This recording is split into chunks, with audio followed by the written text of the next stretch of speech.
Hey, welcome in everybody. We're going to do something a little different, just try it out. While we have the lobby or the beginning of the show, I'll be on camera so we can actually ask questions and get answers before we kick off the real show. Maybe send a few messages out, but also do a sound check. Make sure the mic's coming through all right. Maybe it'll help prevent weird sound problems that we've had on the show previously. Let's try it out.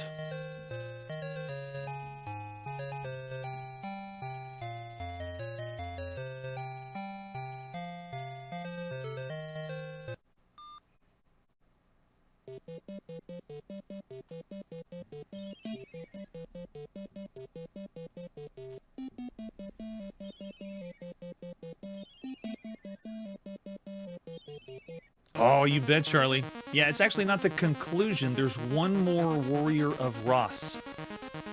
The Ziggurat game. Howdy, Brad. Yeah, you bet, Manly. New pre-show. I wanted to do something a little different so people could ask questions and answer things live just before we kick off the real show. And see how it goes. Most of the time when I do the live show, I'm following a script and I don't really get to all the chats. So whenever I do the edit later or I take a look at the show afterwards, I love the chats. The stuff that people put out that I miss, because I'm just glancing over in the middle of playing a game, but it's great. That's right. First time Howdy Live.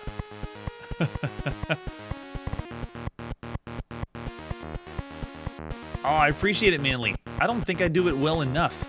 Because it's difficult to showcase the game and then also be playing this at the same time and going over, giving a good context of the game. So it's a little difficult. No, nothing's getting rid of, Brian, at least that I know of.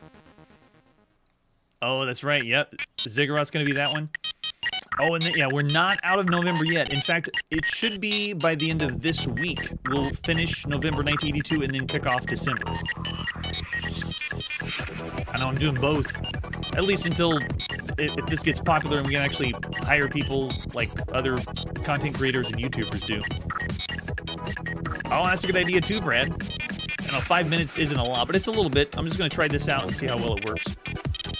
For the pre-show, or the ask your questions and get answers live. Everybody get your role-playing hat on now. It's going to get wild. Oh yeah, Charlie. I even put in the Commodore 64 Christmas demo when we hit December just for fun.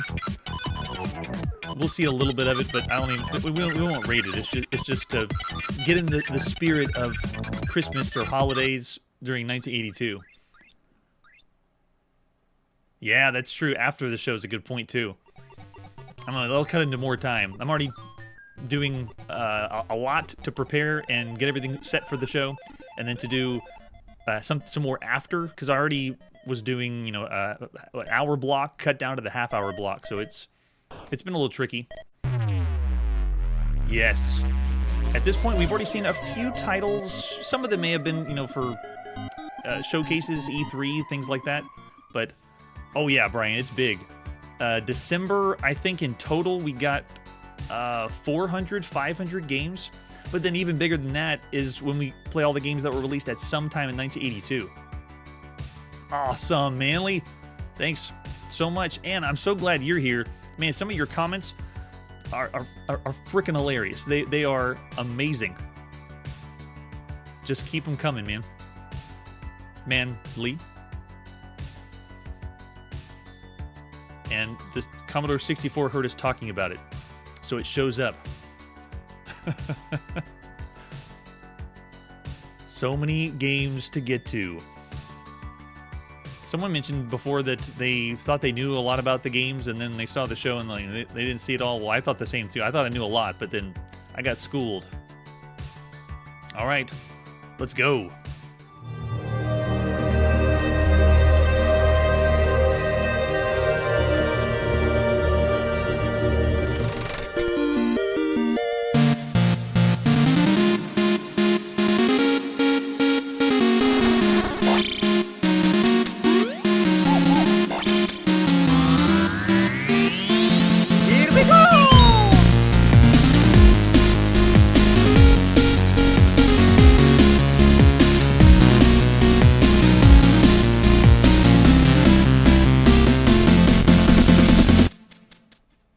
Hey, it's Chronologically Gaming, the only channel that's perpetually retro because we're playing every video game in order of release. We're nearing the end of November 1982, and we almost hit December, getting ready for the holiday season. Let's see what it's like.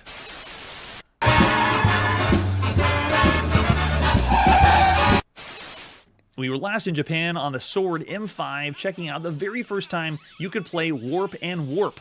Let's see what our next game is after this commercial break. Radio Shack used space-age technology to create a compact computer for home and business. The TRS-80 microcomputer system.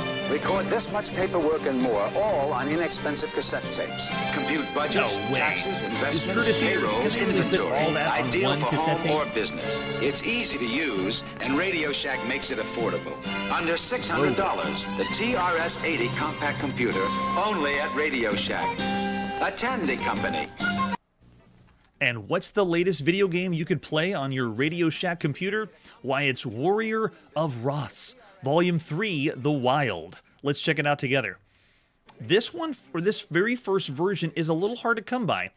This box is the later box. I can't find the original artwork for the box, so this was something you would see a little bit later, but this is the very first time we've seen the third part in this series, The Wylde. You can see down at the bottom it says Screenplay. Well, this release was only done by Med Systems Software. They are going to change their name to Screenplay later, but, I mean, the artwork still, I mean, you look like an epic Viking, wrapped up in the forest. I'm guessing something like that. The artwork always looks a little mysterious when you play these. You flip it over the back and welcome to Ross, a world entered only through Screenplay's new adventure series, The Warriors of Ross. At least it says The Warriors here. And then it's explaining down in the data box the number of players. This is a one-player game because we're playing a role-playing game. This is the role-playing experience. It does look itchy. I wouldn't want to wear it myself. And the other artwork we have for this one, besides the box, I have the advertisement flyer, which just bask in that. That's like super bro fantasy right there. It's you got sandals, fantasy sandals on. You got a flask and questionable pecs. If Chiptune's here, I'm sure he'd say wax it up because you have to for the role-playing games. This one is, it says role-playing games are serious business, and you can definitely tell by this one. I know, right? Full-on wax chest. So this is the fourth game we've seen so far in the Warriors of Ross series. We saw Dunzin on the TRS-80, the Apple II and MS-DOS, and Kyiv, which is the sequel, only on the TRS-80. This one is the very first time we've seen Part 3. I just want to leave it here a little bit longer to see how awkward everyone will feel. And then we have an example of the screenshot, too. We are going to be seeing Part 4, which is called Ziggurat, sometime around 1983, but this is the first time we've seen this part. Now, the manual for this one I have is a later manual, so I don't even have the original manual that was on the TRS-80. Volume 3, The Wylde. Over on the left side, they give credit to lots of things. So this one is the 141st game we've played for the original TRS-80, Model 1 or Model 3. And this is by Med Systems Software right before they changed their name to Screenplay. The 19th game we've seen by this company. They've done really crazy games like Arena 3000, Lucifer's Realm, and The Institute. And over on the left side, they're crediting Randall Don Mastler. Way to go, Randall.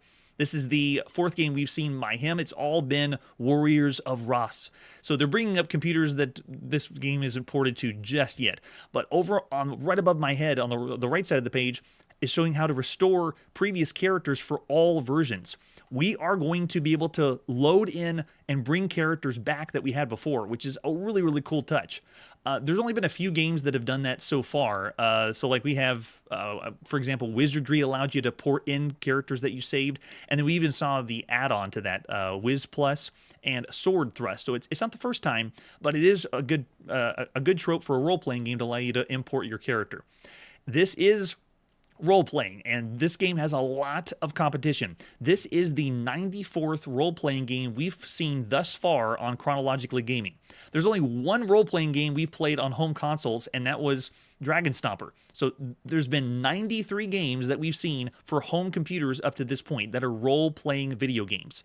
Some of the really good ones that this has to compete with are games like Akalabeth, Alibaba and the 40 Thieves, Fracas, Ultima 1 and 2, which are only on the Apple II right now, Wizardry 1 and 2, which are only on the Apple II, Caverns of Freytag, Dungeon Quest, the whole series of games we saw by them, the Sword Thrust series, the Sword of Fargol, the Missing Ring, Telengard, and Theseus and the Minotaur, just to give a few examples of role-playing games that this has to go with. All right, so here's the game.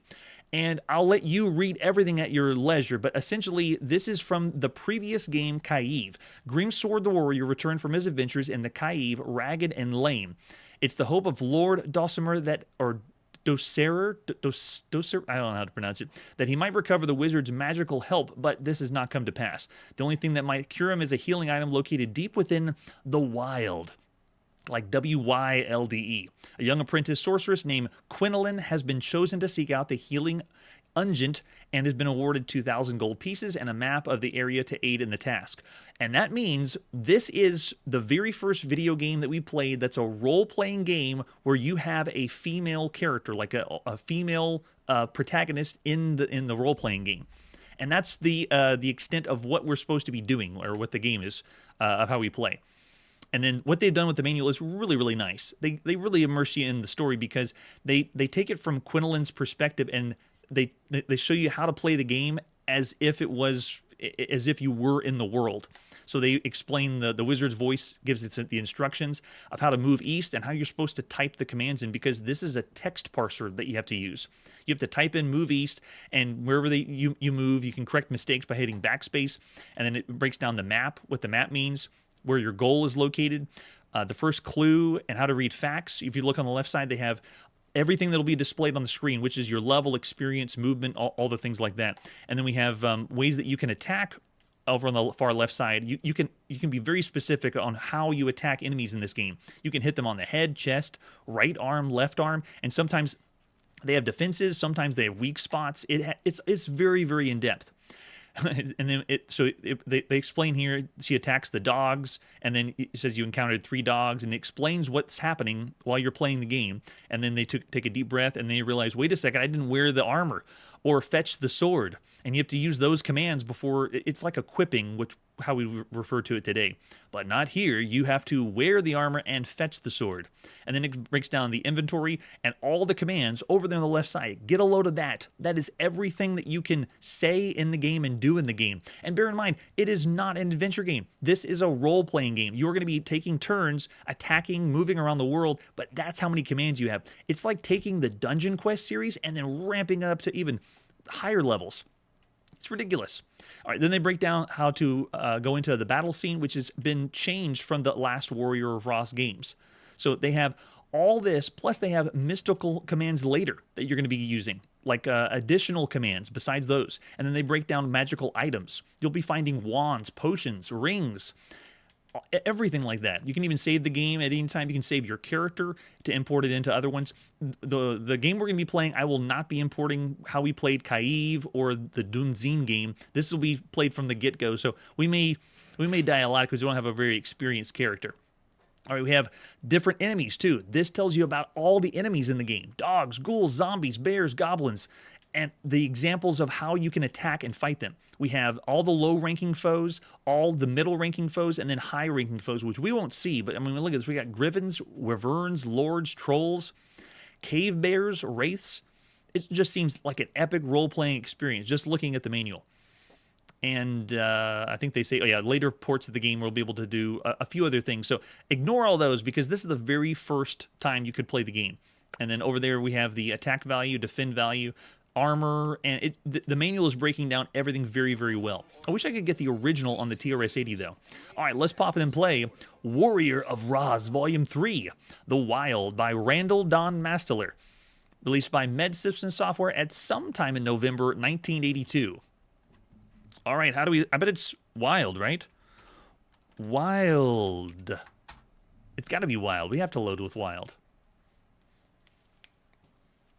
Now, what this game has done that's a little bit different from the other games in the series is every time we had the new game, Randall Don Masteler has done something different. So the first game, Dunzin, was a roguelike. It was very simple. It didn't even have an inventory. And then the second game had like a very simple shop, an inventory system, and modified a few things of the roguelike experience. This game is even different, more different than all of those. All right, we want to say no, we do not want to play a saved game or a saved character. And we're at the City of Origin. Your quest is to procure the Pleading Necklace of Tejep, which every time you play this game, it picks a different one. I've done my playtests, and I've never seen the Pleading Necklace of Tejep. And our bounty has been posted for dire wolves. So every time you kill any dire wolves and come back to the town, you can get money for it. And there's our options. We can quit, buy, enter, stash, retrieve, and then show our inventory. So if I hit I, we have no inventory whatsoever. So this is essentially us in the town, or the very first place. So let's go to buy, and here's our buying list. We can pick from all these different things, or if you want to simplify this, you can just buy a standard pack. So instead of having to go through each one of these, I just give me the standard pack. And he says, okay. So we've just paid for the standing pack. We have 600 money remaining. Because I know you have to eat things, let's buy more food. And let's buy 5 more food. I think we can do fine with that. That looks pretty good. And then clear for the inventory. So if I want to see my inventory, this is what the standard pack gave us. We bought a little bit more food. We got armor, cross, shield, coat, sword, pack, mirror, and spear. So that's what we just got from the store, which is pretty much everything. That's good enough to get us started, at least for the beginning. All right, so I think we can go back to the main. Okay, there you go. And we can go stash things, retrieve things while we're in town, or we can go ahead and enter. Let's go to the world, and there it is. Bounty is dire wolves. If you find any and bring them back, you get money for it, which means this is one of the very first video games that has bounty hunting as a gameplay mechanic. It's part of this. So this game is largely played with this overhead map. We're in the very bottom left. We're that really tiny square. We start off in the castle in the southwest, and we're attempting to recover the healing item that they pick randomly for us. It's located in the northeast. So if you look at the top right of the map, there's an X. That's where our goal is. That's where we're trying to get. The town contains a store where we can purchase all the supplies and come back to store gold. We can revisit the town 5 times.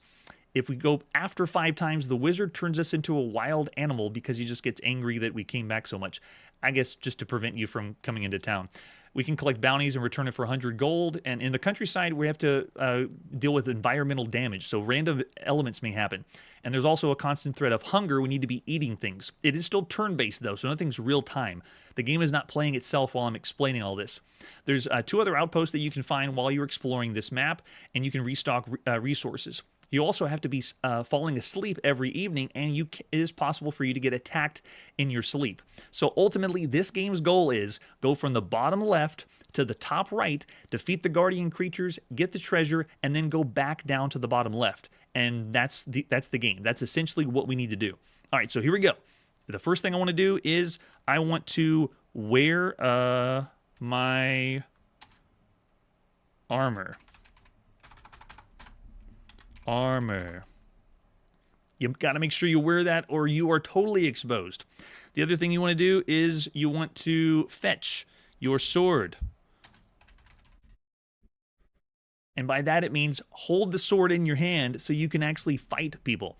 It's just not going to have a good experience. You will die several times. The other thing you can do is eat, but I don't think we need to eat right now. All right, so as you move around, you have to follow all those commands we saw in the manual. If this was your first experience with the Wylde, then you have the manual up. You'd be looking at the commands and what to type. So let's say we want to move. For example, I want to move. You can type in the full command like this. I want to move east. You'll see my little square moves just a little bit to the east. Or you can be cool about it and just say ME, and then it will move to the east. Oh, and it started to snow, so we got a random snow shower. And don't adjust your sound. This game has no sound, or very, very minimal sound. All right, yeah. Imagine someone mentioned Charlie mentioned side questing in the chat. Side questing really isn't a thing. Ultima had a few things that were like side questing, but to have something like a bounty hunt that you could bring back is a nice touch. All right, so I'm going to keep going, moving east, and you can see I'm slowly making my way to the other side. Let's go ahead and move south now. Oh wait, I have to do M space south. Anytime now. M space south. Oh, and we encounter 2 bears, and we see a treasure of some sort. Bear number 1 will run. Bear number 2 will run. Now, do you realize what they just did? They just cut the scene to another scene. Now, we've played video games where the scene, the whole role-playing game takes place on one fixed screen or one fixed map. Games like Adventure to Atlantis on the Apple II, Black Crystal on the ZX81 and ZX Spectrum, Dragons and Treasure on the VIC-20, The Valley on the VIC-20 and ZX Spectrum, Dragon's Eye on the Apple II and Atari home computer, Secret Valley on the ZX Spectrum, and Great Adventure on the VIC-20. But this right here is what sets this game apart. Combat occurs on a completely separate map. This is the very first reference of a tactical role-playing game that we've seen thus far on Chronologically Gaming, where they're cutting to this view, and now I am represented by the YV. That's my character. And then the bears, I think it was said 2 bears. Yeah, so we have number 1 is one of the bears, number 2 is one of the bears, and they said something about a treasure, but I don't see that on the map. But they're cutting to a completely different screen where you are now tactically fighting the enemies. I know it's all, ASCII characters, but it's still a big deal because we haven't seen a role-playing game that really does this. So whenever you fight, you have 13 different locations to attack enemies. You have 9 separate body locations to defend, and vital locations are vital locations are lost, and the player perishes. So if we lose all our, what does it say, Y in the top right, then we'll die. You'll gain items and weapons after combat, and then you'll level up, become stronger and successful after that. And then magical items will also be there as well. So having a game like this just is so cool. So I'm going to go ahead and move, and I'm going to go, let's head east. You can see my little Y symbol moved. And now after I do my move, then the 2 enemies make their move. A separate map like this, a tactical screen, is just crazy. Going to go ahead and keep moving east. You can see my character moves, and then the 2 bears are doing their movement. Like I said, if you were playing this for the first time, you'd be researching and reading the manual quite a bit to know exactly all the commands that you can do. And, oh wait, you gotta go back here. I want move, and I don't think I can do southeast, right? Oh, it did work, sweet. So I thought you could only move in the cardinal directions, but it looks like it'll work like that too. Oh, that's right, Marshall brings up the golfing. Whenever you played golfing games and it zoomed in on the green if you made it in, that's kind of what this is like. All right, so I'm going to go ahead and move just east. Oh, I forgot. M space E. Imagine typing in the whole command, though. M and say move. Okay, so let's see the bear. 1 is moving across the river. Bear number 2 is going to hit. What's he going to do? He's going for the neck. We didn't put on our neck armor. Oh, but he missed. So this part's taking place in, it's completely random with what happens. So let's go ahead and hit. Let's hit head. You have to stand, oh, he moved. I thought he was right next to us again. All right, so let's move south again. Bear number 1 will run. Bear number 2 will hit. Oh, I think we can't, he's going for the left arm. So we can't hit him where we are. We need to move out of the way. He hit the left arm for 6 points. Uh-oh. Armor stops 4 points of force. And I think we did. We already died.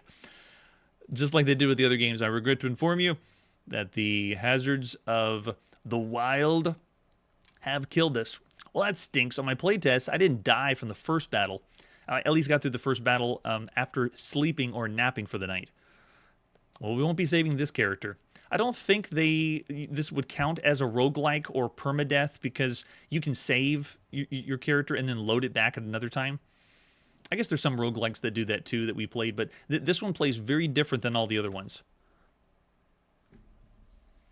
And the fact that they added the separate screen is just totally different and new. But there has been games that do something similar, like they start on one screen, then they cut to another. One of the really good ones we saw was Dungeon by TSR Hobbies up to this point. It started like a top-down roguelike, and then it cut to you fighting the enemies. And then, but that was just like a one-on-one kind of view. But then also a really, really good one right now is Tunnels of Doom on the Texas Instruments home computer. That one has multiple members in your party. So this one, we had the tactical top-down view, but it's just us, one against all the enemies. Tunnels of Doom technically wasn't a tactical, but it was you playing as a party with multiple people. Oh yeah, I'm already getting the Team Goat's already throwing out the ratings. Love it. All right, so I want to go in again and let's just do it quick. Buy out the, give me the pack. Standard pack. I want to see if we can get past the first battle because it is random and it is luck, and you're supposed to be dying quite a bit after your first plays. Also, notice I wasn't in the right placement to fight everybody. All right, let's just go ahead and go out of here. Enter the Wylde, and go ahead and move east. Can we move northeast? Oh no, it doesn't work. So it only lets you move in the tertiary directions whenever you're in a fight, I guess. All right, let's move north again. Let's head a different way. Oh gosh, we found 3 mountain lions, and there's a treasure here. All right, mountain lion number 1's gonna run away. Good, get out of here. We don't want you. Mountain lion 2's gonna move. Mountain lion 3's gonna move. So nowadays, if you saw this game, you wouldn't be able to stand how long this takes to move around, you know, and having the enemies take their time to move. Right now, though, in November 1982, this is a different kind of role-playing experience. This one feels more like a Dungeons & Dragons game, how they're cutting to this, and you're having to move and fight. It's awesome. All right, so Mountain Lion 2 is moving. It's probably coming at us. Yeah, Mountain Lion 3 is going to run. And when they say run, they don't leave the screen. Notice that they're slowly moving away. You see all their movement happening, as long as you remember who's what. All right, so Mountain Lion 2's going. 3's moving. Their speed's pretty good if they can move that much. All right, so let's hit. I want to hit that mountain lion on the head. Oh no! We forgot to we forgot to take our weapon and our armor. That's not good. Can we do it now? Can we wear armor? Oh, we can in the middle of the fight. Good. I'm so glad. Does that mean my turn's over? Because I need to fetch my sword. He's going for the right leg. Uh-oh. He missed. We've turns over on the top right is not our health, so that's good. Otherwise, we'd be negative dead. Oh, I'm so glad I can. Hopefully, I can still fetch my sword. He's going for the left arm again, and he missed. Okay, so we might still have a chance. When it says the other mountain lions are running, they're not running off the screen. They're running at us. That's not helping us. All right, let's do it again. Fetch sword. Now we have a sword. Now we have the armor. Now we can actually attack. And he's going for the chest. Now, the reason why I'm making such a big deal about this is we played lots of role-playing games that they take place on one screen, and whenever you do a battle or a fight, it's just happening, and they just tell you with text what's happening. We're getting actual enemies moving around on the screen, and they have to come into certain places, and you can have like high ground and options for who's going to have the advantage whenever you play. That's a whole new thing. All right, let's hit head. You're going for the head. Hit any key when you feel lucky, and this is where it randomizes. Ah, and see, we missed. After all that fetching and wearing, and we still didn't even get it. So this game has a lot going for it. First time we've seen bounty hunting in a video game. It has a day and night cycle where you'll be sleeping and waking up, possibly getting attacked in your sleep. It has the random elements, like whenever you play, we go for different items that we have to be saving the warrior and then coming back. And then you can see we had different environmental damage whenever we played the game. So it's not really a roguelike. It's kind of straight away from looking like Rogue, but it's still incorporating some elements for it, but it's still doing a lot more than we've seen with other games. It does look like the Y2K. All right, so let's hit again. Hit head. Oh, we missed again. Such bad luck. When I did the playtest, I was doing pretty good. I actually got through the first fight. At least 2 of the times that I got through the first fight, but then you never know what's going to happen. Every experience can be a different one. Oh, and yeah, you can. Whenever you run, it's just by you moving slowly off the screen, and that's how you get away. Armor stops some of the force, but all right, we're getting mauled by the mountain lions are surrounding us right now. Mountain lion 1's moving. Yeah, they're closing in to attack. Let's try it again. Do I get a hit? Hit the head. Yes, 9 points of force. Does he die? It was protected for 1 point, but how much? Yeah, we got one mountain lion down, so finally got one on the head.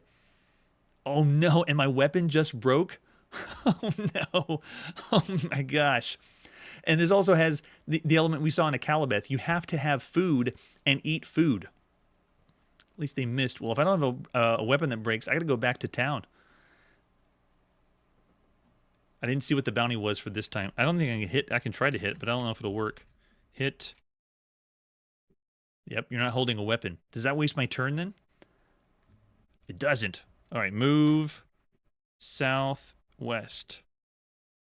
Oh, it only recognized south, so it did not move. Maybe it is only doing the cardinal directions then. Oh, big time. Yeah, Charlie, when you first start out, maybe you should only do certain fights and then just run away from a lot of them. They're going for the abdomen. I remember when we first played this game, when it was giving us the options of all the places we could hit and which enemies have weaknesses or strengths in certain areas. It was nuts. That's awesome, though. So here, I'm going to go ahead and move south. Mountain Lion 3 is going to move. Amazing. Yeah, so Team Goat already threw out the first rating. He's saying 4.5, and for all on the TRS-80 only. But if it was for all personal computers, 4 stars for all the games you could play. Yeah, if you only had the TRS-80, this is top tier role playing, because you got to admit there is no Ultima on the TRS-80. There is no Wizardry on the TRS-80, at least right now. All right, so I think we're just going to have to run. Move west. Mountain Lion 3's going to run which way? Yeah, it's running at us. Maybe that means it's not running away. Oh, that's true. We can fetch staff. Oh, we can't fetch a staff. What do we use the staff for then? Can I use an inventory? Let's see. We got spears we can throw too, right? Yeah, there we go. Fetch the spear. There we go. So we can have a spear in our hand and now use the spear to throw them across the screen. And the spears are meant to be like line of sight. So if they're within your line of sight, you can actually throw it pretty far across the screen. Yeah, there we go. It looks like we're still... Yep, and there it is. The death screen. Welcome to another edition of Watch Me Die here on Chronologically Gaming. Been dying since a Calibeth, and even earlier than that. There's just been death all over the place. The Wylde has defeated us. Is this brutal? Yes. Very brutal. It is kind of what you're expecting, though, and used to playing. Have you ever heard of Telengard? That's why I'm still saying this is a great game, a great role-playing game, but it wouldn't be in the top tier of games like Ultima or Wizardry right now. All right, there you go. There's our taste of the Wylde. Of all the games you could play on all home computers right now, this role-playing game has a lot of elements going for it. You can understand while I was playing, there's a little bit of clunkiness, and there is also the element of having to read the manual. You really need to know your commands, and you got to familiarize yourself with this game more than others that are out there. But we did the same thing when we played the really big ones, Ultima and Wizardry specifically. But I would almost say the same thing. If this was only on the TRS-80, I'd say 4.5, maybe 5, because even on the TRS-80, the only other series would be like Dungeon Quest, and that one's like, this is like Dungeon Quest, but I say this is more fun that they did that. Oh yeah, mainly saying 4.5 stars. So looking over the chat, I see a lot of 4s, 3.5 for Marshall, 4 on this, 4 if it, only for the TRS-80, and then Curtis is saying 4 to 4.5. I rated the other games we saw by the Warriors of Ra series as like above average, 3.5 stars. But this one, every game is getting better than the other. So I'm going to go 4 stars for this. If you want to think of everything that you could play on all home computers. And I'm really looking forward to all the ports. So far, we've only seen Kyiv on the TRS-80 and the Wylde on the TRS-80, and it's going to be ported to lots of computers. We're also going to see the 4th game in the series, so I'm looking forward to how that evolves. And if it just keeps getting better and better, I'm expecting Ziggurat to be just in maybe a 5-star game. Maybe it's going to live up to Ultima and Wizardry, but we'll have to see about that. All right. So that is where we got to put our video game playing on pause. With a game that complex and that big, that's the only one that we got through, was just the Wylde tonight. It was a wild night. And I expect us to do that whenever we see the next Ultima, maybe the Wizardry games, because most of the time when we play video games, they're arcade-style games where you figure out the game in a few seconds. With the Wylde, there's a lot that they put in the game and role-playing games that you can't just showcase for just a few minutes and get the gist, especially when we have to wait for things to load.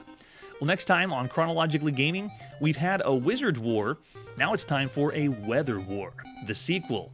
We've had a root and tootin' good time in the arcade, and Taito's latest arcade game takes us back to the Old West.